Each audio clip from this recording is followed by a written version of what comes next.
Why routines help with behaviour management. Routines help children know who should do what, when, in what order, and how often. For example, the bedtime routine involves brushing teeth, going to the toilet, and having a book read. A routine can also help you plan for challenging times and activities when your child often misbehaves, like when you're shopping, driving, or visiting. For example, a simple routine for driving might be listening to music or playing I Spy together before your child looks at books by herself. Routines built around play, meals, and sleep can be used to make sure children have enough good quality sleep, nutritious food, and plenty of play, which is likely to result in better behaviour throughout the day. When children are involved in a good routine, not only do they feel confident and in control, they also learn to develop positive social skills, as well as a sense of satisfaction in being able to do things for themselves.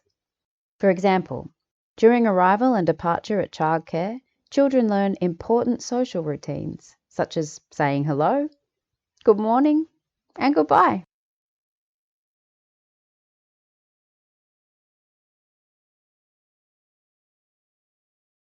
So routines have always been important for Pippa because she has always been a pretty anxious kid. We found that having the same routine in the mornings are particularly helpful, especially when we go to childcare.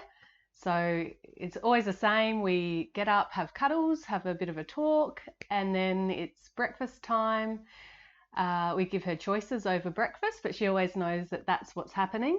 After breakfast, we change the days of the week so that she knows what is happening for the day. I've found that having pictures from quite an early age really helped. So from one, we had pictures to help her and she understood what was happening next. So I've got pictures of what she can expect for the day, and that just gives her a bit of a cue, I guess, when we're getting changed as to what to expect next. So she gets changed next, and then if there's time, she has some free play, and then she knows it's time for childcare or swimming or whatever it is that we've just got ready for. What day is it then? Wednesday! So no childcare today. We're going to hang out together and have fun all day today. Routines are really big in our household, especially having 3 young children. So we do have a bedtime routine. I think it's really important for children as well to have a routine as they can know what comes next. So with our bedtime routine, we all gather around on the couch. We read books. Every child brings a book to us. We read books. We have story time. After the story time, we all gather into the bathroom and we brush our teeth. And it's really good because the children then get a bit of independence as well, putting their toothpaste on their toothbrush.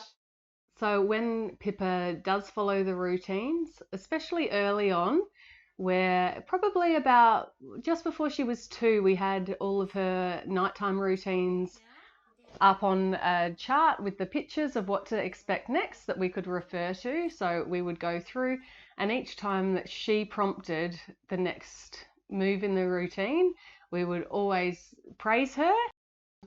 With my 3.5-year-old, she did have some trouble sleeping, so we got her this beautiful lamp here and this grow clock. And with this grow clock, Zara then knows once she's in her room and it's time for bed, this clock changes from the sun for the day, and if you press the button, it then does a wink and goes to sleep, and it changes to the stars. So Zara then knows it is nighttime. You set it to a certain time, and then she knows in the morning it changes back to the sun and it's time for wake up. So that gives her a lot of independence as well as with her night lamp, which she has her little toys on there. And this night lamp, she presses one button and it's pink, so that obviously gives her a bit of security as well. and she can change it to whatever colour she likes. And then in the morning, basically, when she wakes up, she knows to turn it off. So yeah, I think that is really important. As I said, yeah, with routines, but yeah, especially bedtime routine, because it allows them as well to know what comes next, and yeah, it gives them some independence.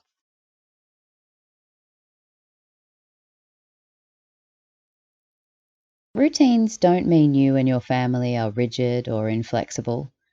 Changes and last-minute diversions are a normal part of life. Some children don't like change to routines. Common changes or new situations might include having visitors at your house, going somewhere new like the dentist, or switching between toys and activities. Here are some strategies to help your child cope successfully with new activities. Use visual aids. Explanations and instructions can be hard for children to follow. Using pictures and timetables will help your child understand what will happen today. Use sequencing words, first, next, last. Talk about routines with your child using language like first, next, last. Even toddlers can understand simple, consistent explanations. For example, first clean teeth, next story time with dad, last it is bedtime. Allow extra time. Spending some extra time making the change can help your child feel less anxious. For example, to help your child cope with someone coming to visit you at home, you might spend some time with your child getting ready for the visit. You could talk about what will happen during the visit. Plan for visits to new places.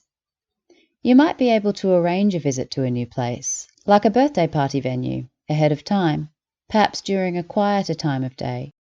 This way your child can get more familiar with the environment without being overwhelmed by lots of noise and people. If you can't do that, try looking for images of the place on the internet. Use timers. If your child finds it hard to switch from a favourite activity, a timer might help. Set the time and let your child know the activity will be over when the timer rings. This strategy can also help with leaving the house. For example, when the timer rings, it's time to go. Make small changes. It can help to introduce small changes and work your way up over time. For example, if your child insists on eating breakfast first and then getting dressed, but you want her to get dressed before breakfast, you could start by just putting her socks on and letting her eat breakfast. Once she's comfortable with that, you could try putting on her socks and pants before breakfast, and so on. Praise and reward your child when he's able to be flexible and cope with these changes. Good luck implementing your new routines. With planning and some persistence, a good routine will help everyone feel more calm and in control.